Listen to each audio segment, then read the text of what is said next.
মুসলিমদের উচিত জুমার নামাজ থেকে পিছিয়ে থাকা বা এতে অবহেলা করা থেকে সতর্ক থাকা। কখনো কখনো কেউ বলে, এই জুমা তো বাদই দিলাম, বাসায় নামাজ পড়ে নিলাম, আর আমি তো পড়িনি। না, সাবধান ভাই। আর নবী সাল্লাল্লাহু আলাইহি ওয়াসাল্লাম তার মিম্বারে দাঁড়িয়ে খুতবা দিচ্ছিলেন, যেন সবাই শুনতে পারে এবং এই জঘন্য কাজ থেকে সবাইকে সতর্ক করেন। তিনি কি বলেছিলেন? তিনি বলেছিলেন, কিছু লোক যদি জুমার নামাজ ছেড়ে দেওয়ার এই কাজ থেকে না সরে আসে, তাহলে তাদের জন্য কি হবে? অথবা আল্লাহ তাদের হৃদয়ে সিল মেরে দেবেন। মানুষের হৃদয়ে আল্লাহ পর্দা ও অন্ধকার দিয়ে সিল মেরে দেন, তাহলে সে অবশ্যই গাফেলদের অন্তর্ভুক্ত হয়ে যাবে।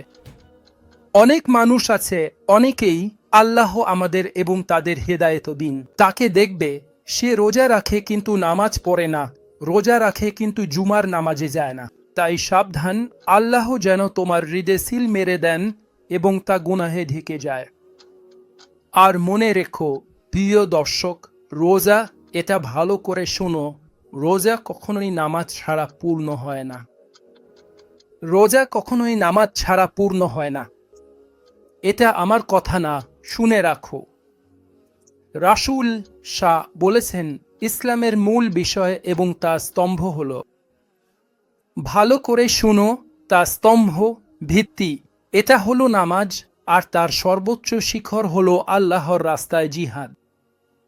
নামাজই সেই ভিত্তি ও মজবুত বুনিয়াদ, যার ওপর তুমি তোমার সব আমল গড়ে তুলো এবং দাঁড় করাও।